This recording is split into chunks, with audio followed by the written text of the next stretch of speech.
नमस्कार। कान्तिपुर समाचारमा आज कोशी प्रदेशको मुख्यमन्त्रीमा फेरि पदासीन हिक्मत कार्कीका सामु दलीय समीकरण बदल्नुपर्ने मुख्य चुनौती। सरकारले बिजनेस नै नदिएपछि राष्ट्रिय सभाको बैठक अनिश्चितकालका लागि स्थगित। यो सँगै आज शनिबार हामी कला, संस्कृति र चाडबाडले जोडेको हाम्रो समाजमा परम्परागत संस्कृति पुस्तान्तरणमा सकस भएको सामग्री पनि हामीसँग छ। अमेरिका पठाउने भन्दै विभिन्न देशमा पुर्याएर बन्धक बनाउने मुख्य आरोपी प्रहरीको फन्दामा। चाडबाड नजिकिएसँगै बजारमा देखिएको व्यापारीको मनोमानी रोक्न सरकारले के गर्दैछ? यो सँगै अदालतका थरीथरीका आदेश सम्बन्धी सामग्री पनि छन्। देशबाहिरको प्रसङ्गमा भारतमा आजदेखि सुरु हुँदै G20 सम्मेलन र खेलकुदमा न्युजिल्यान्डद्वारा एक दिवसीय पहिलो खेलमा इङ्ल्यान्डमाथि 8 विकेटको शानदार जित। सुरु गरौँ आजका मुख्य समाचार। बाँकेको शमशेरगञ्ज स्थित जंगलमा बस दुर्घटना हुँदा मृत्यु हुनेको संख्या 7 पुग्यो। 29 घाइते, रोकिराखेको ट्रकमा ठोकियो बस। अमेरिका जानु अघि नै संक्रमणकालीन न्याय सम्बन्धी विधेयक टुङ्ग्याउन प्रधानमन्त्री दाहालको दौडधुप। राष्ट्रसङ्घलाई जवाफ दिनुपर्ने दबाव, अमेरिकासँग सम्बन्ध सुधार्ने माओवादी चाहना। पश्चिमी पहाडी जिल्लाका मेला र जात्रामा आकर्षण घट्दो, पुस्तान्तरण नहुँदा परम्परागत कला संस्कृति मासिने चिन्ता। भारतमा आजदेखि G20 सम्मेलन, बाइडेन, सुनक लगायत शक्ति राष्ट्रका नेता नयाँ दिल्लीमा, सी र पुटिन अनुपस्थित। जलवायु परिवर्तनदेखि खाद्य र इन्धन मूल्य वृद्धि मुख्य एजेन्डा। र न्युजिल्यान्डद्वारा एक दिवसीयको पहिलो खेलमा इङ्ल्यान्डमाथि 8 विकेटको शानदार जित। ओपनर डेभन कन्वे र डरियाल मिचेलको शतक। दोस्रो खेल आज साउथह्याम्पटनमा। बाँकेको शमशेरगञ्ज स्थित जंगलमा रोकिराखेको ट्रकसँग बस ठोकिँदा मृत्यु हुनेको संख्या 7 पुगेको छ। दुर्घटनामा 29 जना घाइते भएका छन्। 2 जनाको अवस्था गम्भीर छ भने 5 जना सकुशल रहेका छन्। बसमा चालक र सहचालक गरी 41 जना थिए।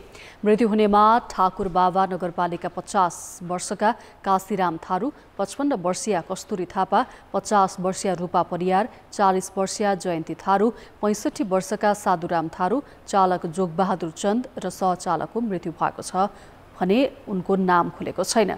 बिग्रिएर मर्मतका लागि रोकिराखेको ना 8ख 6405 नम्बरको ट्रकलाई ना 7ख 2321 नम्बरको बसले ठक्कर दिन पुग्दा बसमा सवार 7 जनाको मृत्यु भएको कोहलपुरका डीएसपी सुन्दर तिवारीले जानकारी दिए।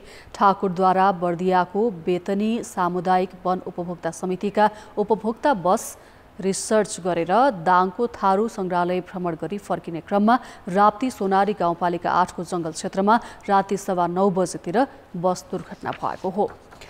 प्रधानमन्त्री पुष्पकमल दाहाल अमेरिका जानु अघि संक्रमणकालीन न्याय सम्बन्धी विधेयक टुङ्गो लगाउन सक्रिय छन्। शान्ति प्रक्रिया पछिका 17 वर्ष खेर फालेर अमेरिका जाने बेलामा हतारिनुको भित्री कारण के हो? माओवादी अध्यक्ष समेत रहेका प्रधानमन्त्री दाहालको अमेरिका भ्रमण र यो विधेयक बीच के साइनो छ? विधेयक पारित नगरी संयुक्त राष्ट्रसङ्घको महासभामा भाग लिँदा दाहाललाई कुनै अप्ठ्यारो छ कि? बेपत्ता पारिएका व्यक्तिको छानबिन, सत्य निरूपण तथा मेलमिलाप आयोग ऐन 2071लाई संशोधन गर्ने विधेयक अहिले प्रतिनिधि सभाको उपसमितिमा विचाराधीन छ। प्रधानमन्त्री दाहालले काङ्ग्रेस सभापति शेरबहादुर देउवा र एमाले अध्यक्ष केपी शर्मा ओलीसँग तारन्तार बैठक गरे पनि सहमति जुटेको छैन। माफी लगायतका विधेयकका प्रावधानप्रति राष्ट्रिय मानव अधिकार आयोग र अन्तर्राष्ट्रिय समुदायले समेत चासो देखाइरहेका छन्। तर विधेयकमाथि प्रशस्त छलफल नगरी प्रधानमन्त्री दाहाल किन अमेरिका जानु अघि नै यसलाई पारित गर्न जोड गरिरहेका छन् त? प्रधानमन्त्रीले महासभालाई सम्बोधन गर्नुपर्छ नेपालको हकमा, अनि त्यसमा चाहिँ टिआरसीका बारेमा के भइरहेको छ भन्ने एउटा कौतूहललाई सम्बोधन गरौँ भन्ने उहाँको चाहना हुन सक्दछ। संक्रमणकालीन न्याय सम्बन्धी विधेयक निर्माणमा यसअघि भूमिका खेलेका पूर्व कानुन मन्त्री गोविन्द बन्दी शान्ति प्रक्रियाका बाँकी काम पुरा नहुँदा नेपालको अन्तर्राष्ट्रिय छविमा र विकासमा असर पर्न सक्ने विश्लेषण गर्छन्। शान्ति प्रक्रियाको प्रारम्भमै गर्नुपर्ने काम अहिलेसम्म हुन नसक्नु दुर्भाग्यपूर्ण कुरा हो, हैन? पछिल्लो समयमा यो अलिकति अगाडि बढ्न खोजिरहेछ। अब कुन सन्दर्भमा यो अगाडि बढ्न खोज्यो भन्ने कुरालाई पछाडि राखेर वास्तवमा जुन सक्रियता अहिले प्रधानमन्त्रीले देखाउनु भएको छ र अरू सरकारवालाहरूले पनि यसमा जुन सक्रियता देखाइरहेछन् त्यो त स्वागतयोग्य कुरा नै मान्नुपर्छ होला। अहिले आएर प्रधानमन्त्री दाहालले जतिसुकै चासो देखाए पनि सत्तापक्ष र प्रतिपक्ष बीच सहमति नजुट्दासम्म संसदको यही अधिवेशनबाट सत्य निरूपण सम्बन्धी विधेयक पारित हुनेमा भने ढुक्क हुने स्थिति छैन। अमेरिकाले एक किसिमको स्वतन्त्रता दिन्छ, त्यहाँ जिन्दाबाद मुर्दाबाद होला, प्रधानमन्त्री आउँदा जाँदा कालो झन्डा देखाइएला। त्यस हुनाले यो टिआरसीको सम्बन्धमा केही प्रगति होस् देशभित्र, कम्तीमा पनि यो विधेयक अलिकति माथि उक्लोस् भन्ने उहाँको सोचाइ हुन सक्छ। तर यही अधिवेशनबाट यो विधेयक पारित हुन सक्ने अवस्था छैन। नेपालको मानव अधिकार र शान्ति प्रक्रियामाथि अन्तर्राष्ट्रिय समुदायले पहिलेदेखि नै चासो राख्दै आएको छ भने अर्कोतर्फ माओवादी अध्यक्ष दाहाल अमेरिकासँग सम्बन्ध सुधार्ने प्रयासमा छन्। सशस्त्र युद्धका बेला अमेरिकाले माओवादीलाई आतंककारीको सूचीमा राखेको थियो। अहिले अमेरिकाले आतंककारीको सूचीबाट हटाए पनि माओवादीले भने आफ्नो दस्तावेजमा अमेरिकालाई साम्राज्यवादीकै कित्तामा राखेको छ। 2075 साल माघ 9 गते तत्कालीन नेकपाको दोस्रो अध्यक्षको हैसियतमा पुष्पकमल दाहालले भेनेजुएलाको समर्थन गर्दै अमेरिका विरुद्ध वक्तव्य जारी गरे, जसले अमेरिकालाई चिड्यायो। पछिल्लो महाधिवेशनबाट पारित माओवादीको दस्तावेजमा पनि अमेरिकालाई हेर्ने पुरानै दृष्टिकोण छ। अमेरिकाले अघि सारेको इन्डो प्यासिफिक रणनीतिको पनि माओवादीले दस्तावेजमा विरोध गरिरहेको छ। यति हुँदाहुँदै पनि एमसिसी सम्झौतालाई माओवादीले स्वीकार गरेको छ। माओवादी नेताहरू अमेरिकासँग सम्बन्ध सुधार्न चाहेको बताउँछन्। हाम्रो असंलग्न परराष्ट्र नीतिलाई चाहिँ हामीले बडो कुशलतापूर्वक लागू गर्नुपर्छ, त्यहीमा हाम्रो हित छ, कल्याण छ। सबैसित हामी राम्रो सम्बन्ध कायम गर्न चाहन्छौँ। अमेरिका पनि हाम्रो पुरानो मित्र हो। अब भारत चीन त नजिकका छिमेकी भए, अरू पनि चाहिँ हाम्रा मित्रहरू छन्। सबै मित्रहरूसित हाम्रो सन्तुलित र सिद्धान्तनिष्ठ सम्बन्ध हुन्छ। माओवादी अध्यक्ष पुष्पकमल दाहाल 2075 साल चैत 4 मा पत्नी सीताको उपचारका क्रममा 12 दिन अमेरिकाको बाल्टिमोरमा पुगेका थिए। आगामी भदौ 30 देखि असोज 4 सम्म सरकार प्रमुखको हैसियतमा प्रधानमन्त्री दाहाल न्युयोर्कमा रहनेछन्। भारत भ्रमणमा जानु पूर्व नागरिकता विधेयक पारित गरे जस्तै अमेरिका जानु अघि फास्ट ट्र्याकबाट टिआरसी सम्बन्धी विधेयक पारित गरियो भने अचम्म नमान्दा हुन्छ। कान्तिपुर समाचारका लागि क्यामेरामा सुरज खड्काका साथ पर्वतराज घिमिरे, काठमाडौँ। बिजनेसविहीन भएपछि भदौ 24 गते बोलाइएको राष्ट्रिय सभाको बैठक अनिश्चितकालका लागि स्थगित गरिएको छ। संघीय संसदका महासचिव भरतराज गौतमले हिजो सूचना जारी गरी बैठक स्थगित भएको जानकारी दिएका हुन्। सूचनामा राष्ट्रिय सभाको बैठक कारणवश स्थगित भएको उल्लेख छ। संघीय संसद सचिवालयका सहायक प्रवक्ता दशरथ धमलाले भने एजेन्डा नभएकाले अनिश्चितकालका लागि बैठक स्थगित गर्न परेको जानकारी दिएका छन्। कोशी प्रदेशको मुख्यमन्त्रीमा हिक्मत कुमार कार्की नियुक्त भएका छन्। सर्वोच्च अदालतले परमादेश अनुसार प्रदेश प्रमुख परशुराम खापुङले प्रदेशसभाको सबैभन्दा ठूलो नेकपा एमाले संसदीय दलका नेता कार्कीलाई हिजो मुख्यमन्त्री नियुक्त गरेका हुन्। मुख्यमन्त्री कार्कीले हिजै पद तथा गोपनीयताको शपथ लिए। शपथ लगतै उनले मन्त्री परिषद गठन गरेका छन्। मन्त्री परिषदमा तिलक कुमार मेन्याङबो ऊर्जा, सिँचाइ तथा जलस्रोत मन्त्री बनेका छन्। यस्तै 5 कर्ण राई वन, वातावरण तथा पर्यटन र 1 राज कार्की भौतिक पूर्वाधार विकास मन्त्री बनेका छन्। यस्तै सृजना राई सामाजिक विकास राज्य मन्त्री बनेकी छन्। मुख्यमन्त्री कार्कीले संविधान अनुसार 30 दिनभित्र प्रदेशसभाबाट विश्वासको मत लिनुपर्नेछ। कोशी प्रदेशमा 93 जना प्रदेशसभा सदस्य छन्। उपसभामुख सहित 40 सदस्य एमालेका छन्। कांग्रेसका 29, माओवादी केन्द्रका 13, राप्रपाका 6, एकीकृत समाजवादीका 4 र जनता समाजवादी पार्टीका 1 सदस्य छन्। राणाकालमा पजनी र चाकडी प्रथामा मात्र सीमित कर्मचारी नियुक्ति प्रक्रिया 2008 सालमा पब्लिक सर्भिस कमिसनको स्थापनापछि मात्र व्यवस्थित हुन थालेको छ। त्यस यताका 7 दशकमा विभिन्न आयोग तथा उच्चस्तरीय समिति मार्फत निजामती प्रशासनमा सुधारका प्रयास भए, तर पनि नागरिक स्तरबाट निजामती प्रशासनको प्रभावकारितामा प्रश्न उठ्न रोकिएको छैन भने कर्मचारीले पनि आफूहरूले पाउने सेवा सुविधाबारे गुनासो गर्ने गरेका छन्। योग्यताका आधारमा कर्मचारी नियुक्ति गर्ने प्रणाली बसाल्न 2008 सालमा पब्लिक सर्भिस कमिसनका नाममा लोकसेवा आयोगको स्थापना गरियो। त्यस यताका 72 वर्षमा कर्मचारी प्रशासनमा विभिन्न सुधार र परिवर्तन गरिए। सरकारी सेवालाई निजामती, स्वास्थ्य, प्रशासन, शिक्षक, संसद, न्याय, सैनिक, प्रहरी जस्ता सेवामा विभाजन गरिएको छ। सेवा अनुसार फरक फरक पद एवं श्रेणी कायम गरिएका छन्। निजामतीमा राजपत्र अङ्कित 4 तथा राजपत्र अनअङ्किततर्फ 6 श्रेणी छन्। सवारी चालकमा हेभीतर्फ 5 तथा हलुकातर्फ 5 त कायम गरिएका छन्। सरकारी सेवामा प्रवेश गर्न लिखित, अन्तर्वार्ता र प्रयोगात्मक चरण पार गर्नुपर्छ। पद अनुसार समूह छलफल र प्रस्तुतिकरण पनि दिनुपर्ने हुन्छ। 2063 मा लोकतन्त्र स्थापना पछि त निजामती सेवामा समावेशी सिद्धान्त अपनाइएको छ।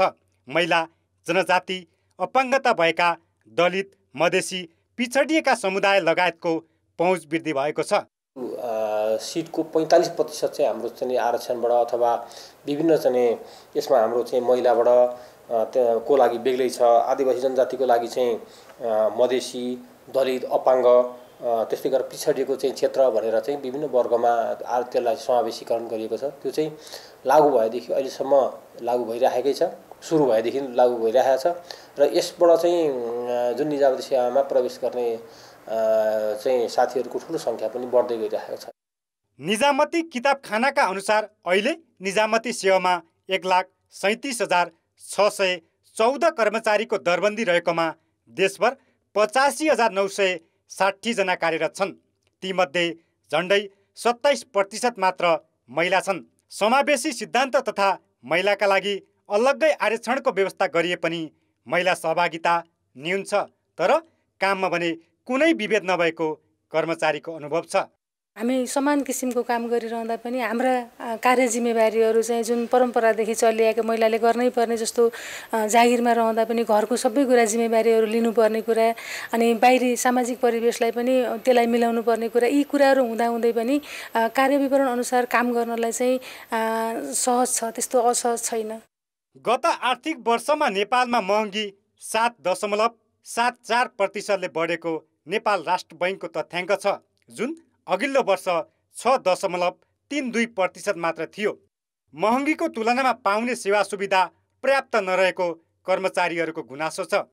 अहिले निजामती प्रशासनकै सबैभन्दा उपल्लो तह मुख्य सचिवको तलब मासिक 82,359 र सबैभन्दा तल्लो पद कार्यालय सहयोगी प्रथम स्तरको 26,348 छ।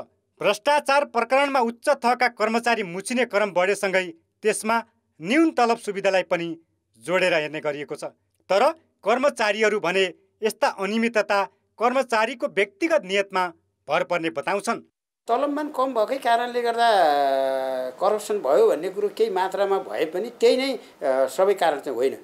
किनभने कर्मचारीको उसको पारिवारिक पृष्ठभूमि, उसको स्वभाव, व्यवहार र उसको नियत जो हुन्छ नि, त्यो उसको नियत चाहिँ खराब भएरै हो र कर्मचारीको तलबमान भएकै कारणले मात्रै कसैले करप्सन गरौँ भन्छ भने म चाहिँ त्यसलाई विश्वास गर्दिनँ।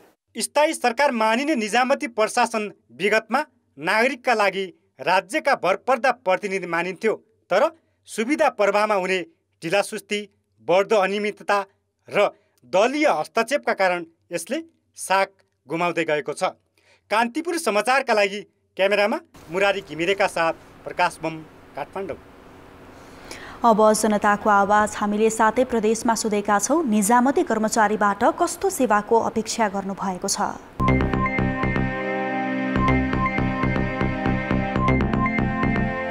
एकद्वार प्रणालीबाट काम गर्नु पर्यो। आज पनि जनताले केही काम गर्नु पर्यो भने फाइल बोकेर अथवा चाहिँ एउटा कागजको निवेदन बोकेर प्रत्येक कोठामा जानुपर्ने जुन हाम्रो परिपाटी छ यो अन्त्य हुनु पर्यो। निजामती कर्मचारीहरूले भ्रष्टाचार गर्न भएन, घुस नखाइकन काम अगाडि बढाउनु पर्यो। आउँदाखेरि हैन घन्टो लाइनमा बस्छ, त्यस्तो हुनु पर्दैन। सरकारी कर्मचारीहरूले निष्पक्ष रूपले काम गर्न पर्यो, राजनीतिकरण गरेर काम गर्नु भएन। जनताको सबै निष्पक्ष ढङ्गले काम गर्नु त्यही अपेक्षा हामी राखेका छौँ। सेवाग्राहीले चाहिँ सेवा भन्ने जतिको छिटो छरितो गरेर दिनु पर्यो। कर्मचारीहरूले जस सही सदुपयोग आफ्नो कार्यक्षेत्रको सही सदुपयोग गरिदिनु पर्यो। उहाँहरूले जनतालाई राम्रोसँग सेवा गरो, अझ पनि प्रभावकारी हुनु पर्छ। छिटो र छरिटो सेवा सबैको लागि बराबर हुनु पर्यो। सहज ढङ्गबाट सेवा प्राप्त गर्ने अपेक्षा गरेको छु। 10 बजे आएर जनताको लागि के अरे 5 बजीसम्म बसेर त्यसरी काम गरिदिनु भयो भने चाहिँ सहज हुन्छ। बिना घुस छिटो छरितो जनताको काम गरिदिनु पर्छ। निजामती कर्मचारीले सेवाग्राहीलाई छिटो छरितो सेवा दिने र उहाँहरूलाई दुःख नदिने होस्। सेवाहरू चाहिँ छिटो छरितो रूपमा पाउनुपर्ने हुन्छ, सोकै अपेक्षा चाहिँ निजामतीबाट हामी गर्दछौँ। सबै कामहरू चाहिँ कम्प्युटराइज सिस्टमबाट छिटो गराउने। व्यावहारिक पक्षबाट सेवा दिनुपर्ने हो, त्यो दिएको देखिँदैन। सजेसन सहित उहाँहरूले चाहिँ एकदम मुस्कान सहितको चाहिँ सेवा उपलब्ध गराउनु पर्छ। म चाहिँ वास्तवमै तपाईँको जनताको सेवक हो र मलाई जनताको सेवा गरे बापत यो राज्यले तलब दिन्छ भन्ने कुरा चाहिँ त्यो जागृत हुनुपर्छ। आफ्नो मान्छे भनेर नछुट्याइकन सबै सेवाग्राहीलाई समान रूपमा निष्पक्ष रूपमा सेवा दिनुपर्छ। जनताका कामहरू आफ्नो कर्तव्य पनि हो भन्ने कुरा सरकारी कर्मचारीहरूले यसलाई मनन गरिदिनु भयो भनेदेखि चाहिँ हुन्छ।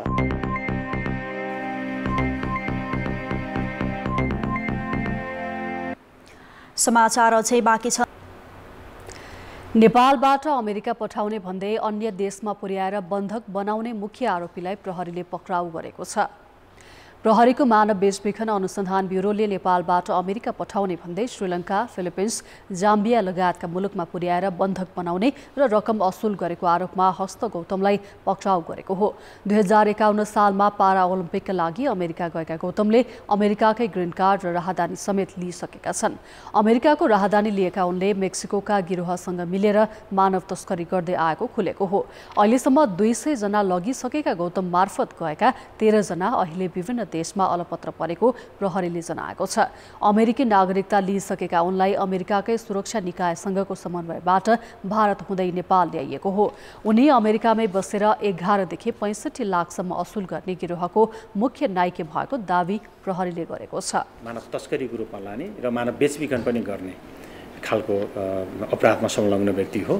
उसले चाहिँ धेरै व्यक्तिहरूलाई, नेपालीलाई विशेष गरेर रुकुम, दाङ लगायतका नेपालका विभिन्न ठाउँका व्यक्तिहरूलाई चाहिँ ठुलो मात्रामा पैसा लिएर विभिन्न रुटहरू प्रयोग गरेर अन्तिममा मेक्सिको हुँदै अमेरिका पुर्याउने भन्ने कुरा खुल्न आएको छ। तर त्यो बिचमा विभिन्न घटनाक्रमहरूले मानव बेचबिखनका घटना, मानव तस्करीका घटनामा संलग्न भएको देखियो र यसरी मान्छे लाने क्रममा अहिले उसले पठाएको मान्छे नै 13 जना चाहिँ बिच बाटैमा छ भनेर भनेको छ। गौतम विरुद्ध यसअघि 5 वटा मुद्दा दर्ता भइसकेका थिए। 3 जना नेपालमा पक्राउ परेका छन् भने अन्य देशमा बसेका एजेन्टबारे सम्बन्धित देशलाई प्रहरीले जानकारी गराएको छ। यो समूहले पठाएका व्यक्ति बेपत्ता भए नभएको बारे पनि प्रहरीले अनुसन्धान गरिरहेको छ। 15 वर्ष अघि 2 वर्षभित्र निरक्षरता उन्मूलन गर्ने घोषणा गरेको सरकारले त्यस यता साक्षरता अभियानका लागि 10 अर्ब रुपियाँ भन्दा बढी खर्च गरिसकेको छ। तर 5 वर्षभन्दा माथिका 63 लाख अर्थात् 24% जनसङ्ख्या अझै निरक्षर छन्। योजना कार्यान्वयनमा सरकारले ध्यान नदिँदा अझै 13 जिल्लाका 161 स्थानीय तहमा साक्षरता कार्यक्रम अघि बढ्न सकेका छैनन्। सरकारले हरेक वर्ष तामझामका साथ मनाउने साक्षरता दिवस औपचारिकतामै सीमित देखिएको छ। राष्ट्रिय जनगणना 2078 का अनुसार 2 करोड 66 लाख 75,000 जनसङ्ख्यामा 2 करोड 3 लाख 41,000 मात्र पढ्न लेख्न जानेका छन्। यो हिसाबले 5 वर्ष उमेर माथिका 63 लाख व्यक्ति अझै निरक्षर रहेको देखिएको छ। सरकारले 2065-66 मै सबैका लागि शिक्षाको नारासहित निरक्षरता उन्मूलनका लागि 2 वर्षे साक्षर नेपाल अभियान घोषणा गरेको थियो। तर यो नारा प्रतिबद्धतामै सीमित छ। यस अवधिमा सरकारले अभियानका लागि 13 अर्ब रुपियाँ खर्च गरिसकेको छ। त्यही अनुपातमा दात्री निकायले पनि सहयोग गरेका छन्। तर 13 जिल्लाका 161 स्थानीय तहले साक्षरता कार्यक्रम प्रभावकारी रूपमा सञ्चालन गर्न नसक्दा लक्ष्य हासिल हुन सकिरहेको छैन। 65-66 सालबाट हामीले चाहिँ साक्षर नेपाल अभियानको भनेर चाहिँ थालनी गरिएको हो र त्यतिखेर तत्कालमा आगामी 2 वर्षभित्र चाहिँ नेपाललाई साक्षर नेपाल घोषणा गर्ने लक्ष्यका साथ यो अभियानको कार्यक्रमहरू सञ्चालन गरिएको थियो। 15 देखि 60 वर्षको उमेर समूहको जनसङ्ख्यालाई मात्र हामीले लिएर चाहिँ अनि साक्षरताका कार्यक्रमहरू सञ्चालन गरेको हो। त्यसकारणले गर्दा अझै चाहिँ 24% को हाराहारीमा चाहिँ निरक्षर छ। प्रदेशगत रूपमा सबैभन्दा बढी साक्षरता बागमतीमा 82.1 छ भने सबैभन्दा कम मध्य प्रदेशमा 63.5% छ। मधेसमा पनि रौतहटमा सबैभन्दा कम 57.7% मात्र साक्षरता छ। गरिबी र विपन्नताका कारण धेरै निरक्षर रहे पनि त्यहाँ तीनवटै तहले साक्षरता अभियान प्रभावकारी बनाउन सकेका छैनन्। मध्य प्रदेश साक्षरमा धेरै पछाडि नै रहेको छ अहिले। तर विडम्बना के छ कि प्रदेश सरकारको मातहतमा एउटा पनि विद्यालयहरू छैन। अब बढी राजनीतिकरण हाम्रो मधेसमा अब विद्यालयप्रति नै भइसकेको छ। त्यसै कारण म एउटा पालिका प्रमुखहरू के अनुरोध गर्न चाहन्छौँ कि कम्तीमा विद्यार्थीको जीवनबाट खेलवाड हामी राजनीतिमा नगरौँ। सरकारले निरक्षर व्यक्तिलाई साक्षर बनाउन 171 अनौपचारिक विद्यालय, 121 वटा खुल्ला शैक्षिक कार्यक्रम र 2151 सामुदायिक सिकाइ केन्द्र मार्फत अनौपचारिक शिक्षाका कार्यक्रम सञ्चालन गर्दै आएको छ। 10 वर्ष अघि साक्षर भइसकेका व्यक्ति पुनः निरक्षरकै अवस्थामा पुग्दा पनि तिनको अवस्थाबारे सरकारले वास्ता गरेको छैन। यसले पनि साक्षरता अभियान चुनौतीपूर्ण बनेको शिक्षाकै अधिकारीहरू स्वीकार छन्। अनौपचारिक तथा आजीवन सिकाइका अन्य कार्यक्रमहरू सञ्चालन गर्न हामीले नसक्दाखेरि पक्कै पनि हजुरले भने जस्तो गरेर साक्षर भएका व्यक्तिहरू निरक्षर त भएनन् भन्ने प्रश्न उठ्न पनि सक्छ। किनभने यो सिकाइ भनेको निरन्तर चलिरहने प्रक्रिया हो। त्यसकारणले गर्दा घोषणा मात्र गरेर पनि पुग्दैन। समुदाय केन्द्रित र प्रभावकारी नहुने हो भने जतिसुकै रकम खर्च गरे पनि अभियानको कुनै अर्थ हुँदैन। त्यसैले साक्षर नेपाल घोषणा गर्न तीनै तहका सरकार र राजनीतिक दलको इच्छाशक्ति र सामूहिक प्रतिबद्धता आवश्यक छ।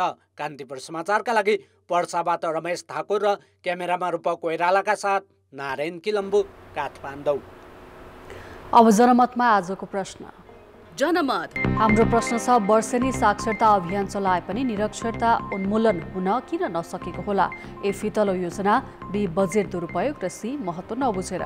जनमतको अन्तिम परिणाम आज साँझ 8 बजेको कान्तिपुर समाचारमा प्रसारण गर्नेछौँ। कृपया NEWS news space A, B वा C टाइप गरी 34001 मा SMS गरी आफ्नो मत व्यक्त गर्नुहोला।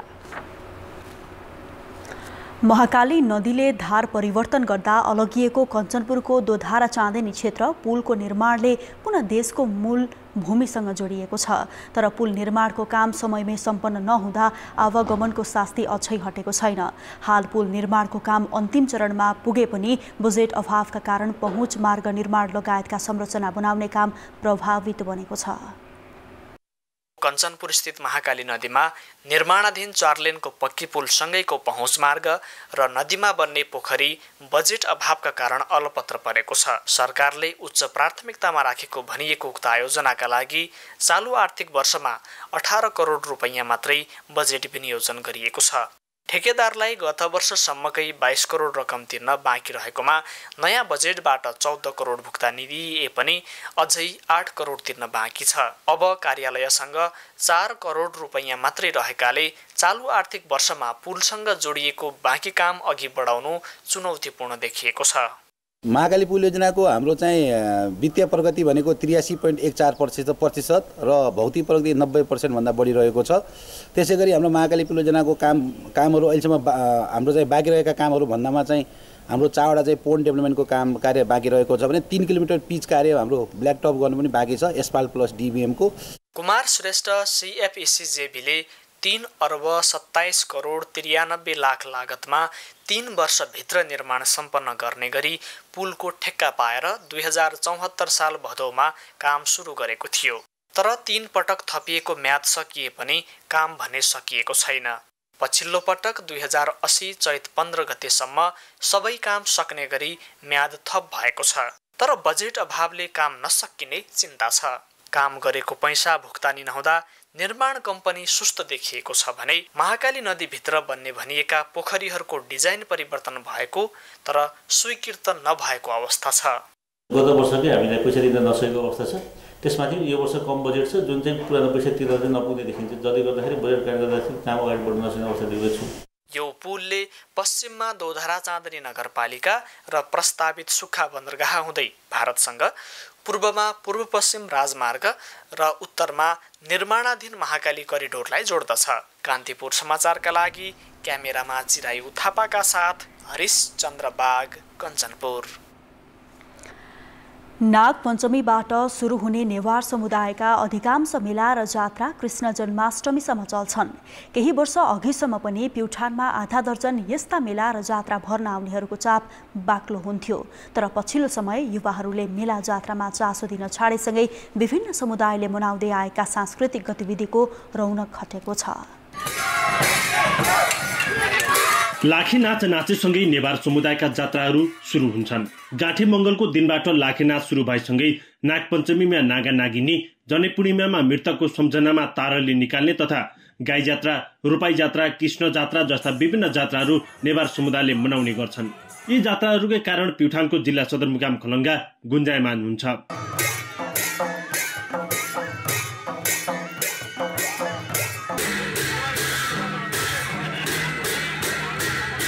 सुरुमा घण्टाकरण लाखे हुन्छ, लाखेपछि नागपञ्चमीबाट नागनागिनी हुन्छ, त्यसपछि अब यो हाम्रो यो जनै पुण्यदेखि ताराली हुन्छ, ताराली अब तारालीपछि छिनमिन जात्रा, त्यो लगातार त्यो हुँदै अब लास्ट हाम्रो जात्रा भनेको एउटा अब कृष्ण जात्रा छ।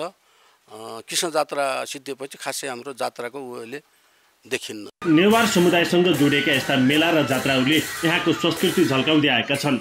तर पुस्तान्तरणको अभावमा यस्ता संस्कृति जोगाउन समस्या हुन थालेको छ। पुराना पुस्ताबाट युवा पुस्तामा ती संस्कृतिको सिको नहुँदा आफ्नो संस्कृति मासिने चिन्ता यहाँका नेवार समुदायका अगुवाहरूलाई छ। अधिकांश युवा घरमा छैनन्, भएकाहरूले पनि चासो नदिँदा परम्परा र पहिचानसँग जोडिएका यस्ता मेला र जात्राको पहिचान गुम्ने जोखिम बढेको छ। पहिला पहिला हुने गरेका जात्रा संस्कृतिहरू मध्ये पनि कतिपय जात्राहरू चाहिँ अहिले लोप भएको अवस्था छ। जस्तै बैरागी जात्राहरू हुन्थे, पल्टन जात्राहरू हुन्थे, तिनी कुराहरू अहिले केही वर्ष अगाडिदेखि त्यो चाहिँ लोप भएको अवस्था छ। अहिले हुने मेला र जात्रा संस्कृतिको संरक्षण भन्दा पनि रमाइलोमा बढी केन्द्रित हुने गरेको छ।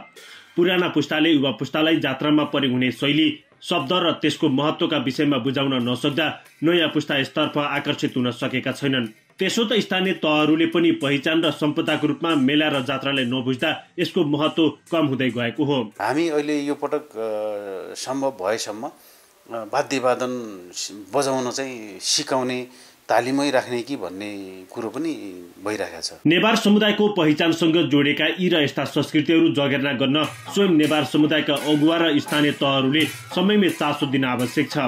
कान्तिपुर समाचारका लागि शमशेर विक्रम जोशी, मल्लरानी गाउँपालिका, खलङ्गा, प्युठान। नेपालका सीमान्तकृत चेपाङ समुदायले न्वागी पर्व धुमधामका साथ मनाएका छन्। देशभरका चेपाङहरू धादिङको च्याङ्लीमा जम्मा भएर यो पर्व मनाएका हुन्। त्यसक्रममा चेपाङ समुदायको रीतिरिवाज र संस्कृति झल्काउने झाँकीहरू प्रस्तुत गरिएको थियो। रातभर जागराम बसी पूजापाठ गरेका चेपाङ समुदायले शुक्रबार एकै ठाउँमा भेला भएर आफ्नो कला संस्कृति झल्काउने नाच तथा गीत प्रस्तुत गरेका थिए। सरकारले सूचीकृत गरेका 59 आदिवासी जनजातिमध्ये एक चेपाङ जातिको जनसङ्ख्या 84,364 छ। न्वागी पर्वको अवसरमा बागमती प्रदेश सरकारले सरकारी बिदा दिएको थियो। आर्थिक र अन्तर्राष्ट्रिय समाचार अझै बाँकी छन्। अर्थ र विकास। भदौ लागेसँगै ब्याङ्कहरूमा कर्जाको माग बढेको छ। गत वर्ष भदौको तुलनामा यो वर्ष कर्जाको माग बढेको ब्याङ्कर्स एसोसिएसनले जनाएको छ। गत आर्थिक वर्षको भदौमा 15 अर्ब बराबरको कर्जा माग भएको थियो, तर यो वर्षको सोही अवधिमा भने गत वर्षको तुलनामा 10 अर्बले बढेर 25 अर्ब पुगेको छ। भदौ सकिन एक साता बाँकी रहँदा नै गत वर्षभन्दा बढी कर्जाको माग भएको हो। घर कर्जा तथा आयातका लागि ऋण खोज्नेहरू बढेको ब्याङ्करहरू बताउँछन्। किताकाटमा सरकारले गरेको सहजता र चालु पुँजी कर्जामा नेपाल राष्ट्र ब्याङ्कले अपनाएको लचकताले बजारमा ऋणको मागमा सकारात्मक प्रभाव परेको छ। ब्याङ्कहरूले पनि अब विशेष गरी चाहिँ यो घर जग्गाको होम लोन कर्जामा केही इन्ट्रेस्टहरू छुट गरेर अलिक सस्तो दरमा कर्जाहरू आइरहेको अवस्था छ, फिक्स रेटमा पनि र अरू फ्लोटिङ रेटमा पनि। त्यसले पनि केही सपोर्ट गरेको हुनसक्छ र अब आउँदो उसमा चाहिँ दसैँ अलिक पहिले वर्षहरूभन्दा अलिक पछाडि परेको छ, त्यही पनि बिस्तारै अब माग चाहिँ बढ्दै जाने हो भने केही सुधारका उहरू देखिन्छन् र केही पोजिटिभ खालको मुड चाहिँ अहिले देख्न सकिन्छ। बजारमा सुधारको सङ्केत देखिन थालेको व्यवसायी बताउँछन्। तीज, दशैं र तिहारका लागि सामान आयात गर्ने क्रम बढेको र असोजमा बजार चलायमान हुने व्यवसायीको अपेक्षा छ। एक वर्षमा हुने कुल कारोबारको 40% बराबर त दशैं र तिहारमा नै कारोबार हुने गरेको छ। अब यो तीज छ र अब फेरि छठ पर्व पनि आउँछ, यसले चाहिँ हामी आशा गरिरहेछौँ कि बजार चाहिँ चलायमान बनाउँछ भन्नेमा छौँ र चाहिँ त्यसको लागि केही व्यवसायहरूले चाहिँ तयारी पनि गरिरहेछ होइन। कतिपय कुरा अब आयात बेसमा हुनलाई त अलिकति सुरुमै एलसी खोल्ने यस्तो कुरा पनि चाहियो अनि केही अलिकति वृद्धि भएको अवस्था छ, तर विगतमा चाहिँ हुन सकेको अवस्था छैन। बजारमा गत वर्षको तुलनामा सुधार हुने सङ्केत देखिएको छ। सरकारले बजार थप चलायमान बनाउन पूर्वाधार क्षेत्रमा खर्च बढाउनु पर्ने व्यवसायी तथा ब्याङ्करको भनाइ छ। कृषि, सहकारी तथा प्राकृतिक स्रोत समितिले तरकारीको विषादी परीक्षण गर्दै आएको कैलालीको त्रिनगर भन्सार नाका स्थित क्वारेन्टिनलाई तत्काल सञ्चालनमा ल्याउन सम्बन्धित निकायलाई निर्देशन दिएको छ। सिंहदरबारमा बसेको समितिको बैठकले त्रिनगर नाकाको प्लान्ट क्वारेन्टिनलाई सञ्चालनमा ल्याउन सम्बन्धित निकायलाई निर्देशन दिएको हो। झण्डै महिना दिन पुग्न लाग्दा पनि कैलालीको त्रिनगर भन्सार नाकामा रहेको प्लान्ट क्वारेन्टिन कार्यालय सञ्चालनमा नआएपछि व्यवसायीहरू महँगो भाडा तिरेर नेपालगञ्जको रूपैडिया नाकाबाट सामान आयात निर्यात गर्न बाध्य छन्। त्रिनगर भन्सार नाकामा रहेको प्लान्ट क्वारेन्टिन कार्यालयमा कर्मचारी विहीन भएपछि सुदूरपश्चिममा 27 दिनदेखि खाद्यान्न, तरकारी र फलफुलको आयात निर्यात ठप्प भएको छ। 300 किलोमिटरको हाराहारीमा त्यो डिस्टेन्स बढ्न जान्छ र त्यसले गर्दाखेरि लागत पनि बढ्छ, हाम्रो फ्रेट पनि बढ्छ, भाडा बढ्छ अनि त्यसपछि नाकाको एक्सपेन्सेसहरू हाम्रो लोड अनलोड गर्नु पर्यो, त्यो समस्या धेरै ठुलो समस्या छ। त्यसले गर्दाखेरि यो आखिर उपभोक्तामा नै पर्ने हो। त्यसले गर्दा यो जति सक्दो चाँडो नाकाको समस्याको समाधान भयो भने हामीलाई सहज हुन्छ र धेरैजसो उद्योगहरू अब बन्द हुने अवस्थामा भइसक्यो। जस्तो फिड इन्डस्ट्रीहरू छ, उहाँहरूको अब जस्तो मकै आउँछ, भटमास पिना आउँछ, यी वस्तुहरू आयात ठ्याप्प छ। सुदूरपश्चिमका लागि प्लान्ट क्वारेन्टिनको मुख्य कार्यालय कञ्चनपुरको गड्डा चौकी नाकामा छ। उक्त नाकाबाट सामान आयात गर्नका लागि भारतले शारदा नदीको पुलमा बढी भार भएका मालवाहक साधन आउन प्रतिबन्ध लगाएको छ। आयात निर्यात ठप्प भएपछि कैलाली भन्सार कार्यालयको राजस्व असुलीमा समेत कमी आएको छ। अब अन्तर्राष्ट्रिय समाचार। 2 दिने G20 सम्मेलन आजबाट भारतको नयाँ दिल्लीमा सुरु हुँदैछ। चिनिया राष्ट्रपति सी जिनपिङ बाहेक 20 सदस्यीय राष्ट्रका राष्ट्र प्रमुख र अतिरिक्त 9 राष्ट्रका राष्ट्राध्यक्ष, सरकार प्रमुखहरू सम्मेलनमा सहभागी हुन नयाँ दिल्ली पुगिसकेका छन्। हिजो साँझ नयाँ दिल्ली पुगे लगतै अमेरिकी राष्ट्रपति जो बाइडेनले भारतीय प्रधानमन्त्री नरेन्द्र मोदीलाई भेटेका थिए। भेट पश्चात संयुक्त प्रेस विज्ञप्ति जारी गर्दै अमेरिका र भारतबीचको सम्बन्ध अझै गाढा बनाउने प्रतिबद्धता दुवैले व्यक्त गरेका छन्। विज्ञका अनुसार अमेरिकाले भारतलाई चीन विरुद्धको काउन्टरवेटको रूपमा स्थापना गर्न चाहन्छ भने भारतको पहल पश्चिममा आफ्नो पकड अझ बलियो बनाउने भारतको चाहना छ। G20 सम्मेलनमा अमेरिकी राष्ट्रपतिले विकास उन्मुख र मध्य आय भएका देशहरूलाई विश्व बैंक तथा अन्तर्राष्ट्रिय मुद्रा कोषबाट थप $200 अर्ब उधारो लिन सक्ने प्रस्ताव गर्न भनिएको छ। शिखर सम्मेलनमा जलवायु परिवर्तनको असर नियन्त्रण, विश्व अर्थतन्त्र, खाद्य तथा इन्धनको बढ्दो मूल्य, कर्जा सङ्कट, गरिबी निवारण, विकास लगायतका मुद्दामा छलफल हुनेछ। रुस युक्रेन युद्धलाई लिएर G20 का सदस्य राष्ट्रहरूबीच मतभेद देखिएकाले शिखर सम्मेलनले साँझ घोषणापत्र जारी गर्ने सम्भावना भने देखिएको छैन। हाल G20 मा अमेरिका, बेलायत, भारत, रुस, चीन लगायतका 19 राष्ट्र र युरोपेली सङ्घ गरी 20 राष्ट्र छन्। विश्वका शक्तिशाली नेताहरूको जमघट हुने भएकाले भारतमा सुरक्षा व्यवस्था अत्यन्तै कडा पारिएको छ। समाचार अझै बाँकी छन्। खेलकुद समाचार। राष्ट्रिय टिमका लेग स्पिनर ललित राजवंशीले एसिया कपले फेरि एकपटक क्रिकेटतर्फ सरकारको ध्यान तानिएको बताएका छन्। टेस्ट राष्ट्र भारत र पाकिस्तान विरुद्ध विकेट नलिए पनि लेफ्ट आर्म स्पिनर ललितले तारिफ योग्य प्रदर्शन गरेका थिए। एसोसिएट नेसन्स हामी ओडिआईको पहिलो स्थानमा रहेको टिम विरुद्ध खेल्दै गर्दा त्यो फिल हुने रहेछ कि रहेन रहेछ खेलाडीलाई हामी उनीहरूभन्दा कमजोर छौँ अथवा हामीले यो लेभलको एक्सपोजर पाएका छैनौँ, यो स्टेजमा खेलेका छैनौँ भन्ने खालको भावना मनमा आयो कि आएन? माथि खेल्दैछौँ त्यो त थाहा थियो, हामी यस्तो ठुलो टिमसँग खेल्छौँ त्यो त थाहा थियो, तर त्यहाँनिर च्यालेन्ज हुन्छ नि हामीलाई अब हारेपछि के हुन्छ होला भन्दा पनि त्यो स्टेजमा गएर पर्फर्मेन्स कस्तो गर्छ भन्ने थट्स आएको थियो कि मनमा। लाइक त्यो एउटा अपर्च्युनिटी टाइपको रूपमा लिएको थियौँ कि, अनि त्यो अपर्च्युनिटीले कसरी जति ग्राब गर्यो त्यति राम्रो हो सबैको लागि र हाम्रो कन्ट्रीको लागि पनि इन फ्युचरको लागि। सो त्यो बेलाले कसरी आफ्नो पक्षमा ल्याउने, त्यो मोमेन्टलाई चाहिँ आफ्नोतिर कसरी ल्याउने त्यो थट्समा थियो। लाइक अब ठुलो टिम हो, यसलाई कसरी ट्याकल गर्ने, अब राम्रो पर्फर्मेन्स भएन भने के हुन्छ होला, त्यस्तो थट्सहरू केही थिएन। दुईटा खेलबाट हामी कुन लेभलमा रहेछौँ त? नेपाल कुन स्तरमा रहेछ नेपाली हाम्रो टिम? अहिले स्तर भन्नाले यत्तिकै अब दाज्नु त मिल्दैन, हामी यो तल्लै लेभलमा छौँ भनेर न, किनभने लर्निङ प्रोसेस हो, सिक्दै गइरहेछौँ र अझै सिक्न धेरै कुरा बाँकी छ होइन, र सिकि पनि रहेछौँ। तन्ने अब जसरी पाकिस्तानसँग खेल्यौँ, जसरी इन्डियासँग खेल्यौँ होइन, तिनीहरूबाट धेरै कुरा सिक्न पायो, लर्निङ गर्ने कुरा त्यसमा धेरै थिए। र स्तर भन्ने कुरा चाहिँ अब कसरी भन्ने भने अब यही हाम्रो तलमा ऱ्याङ्किङ आयो भने प्लेयरहरू हामी त्यसरी नै खेल्छौँ नि त हो, तिनीहरूबाट चाहिँ कसरी सिक्ने भन्ने सोचेर गए पनि बेटर हुन्छ कि ऱ्याङ्किङ हामी स्तर भन्दा पनि। विश्वले कसरी हेऱ्यो होला यो दुईटा गेमपछि नेपाली क्रिकेटप्रतिको धारणा परिवर्तन भयो होला, के लाग्छ यहाँलाई? मलाई त लाग्छ कि सबैको नजर छ अहिले नेपाल क्रिकेटमा। जसरी सोसियल मिडियामा जुन दिन हामी इन्डियासँग खेल्यौँ, जसरी पर्फर्मेन्स गऱ्यौँ, जसरी सबैले तारिफ गरे हाम्रा ब्याट्सम्यानहरूका, बलरहरूको, फिल्डरहरूको, इभन फिल्डिङ गर्दा पनि सबैले तारिफ गरे होइन। सो अहिले सबैको नजरमा छ र मलाई विश्वास छ कि फ्युचरमा त्यो अझ राम्रो गर्नेछौँ र अझ वर्ल्डमै राम्रो हुनेछ। अब चाहिँ पूर्वाधारमा लगानी हुन्छ, खेलाडीहरूले खेलेर बाँच्न सक्ने वातावरण पाउँछन्, ग्रासरुटमा लगानी हुन्छ भन्ने लाग्छ? त्यो उहाँहरूको सोच्ने कुरा हो, उहाँहरूले गर्नुपर्ने कुरा हो, दायित्व पनि हो उहाँहरूको होइन।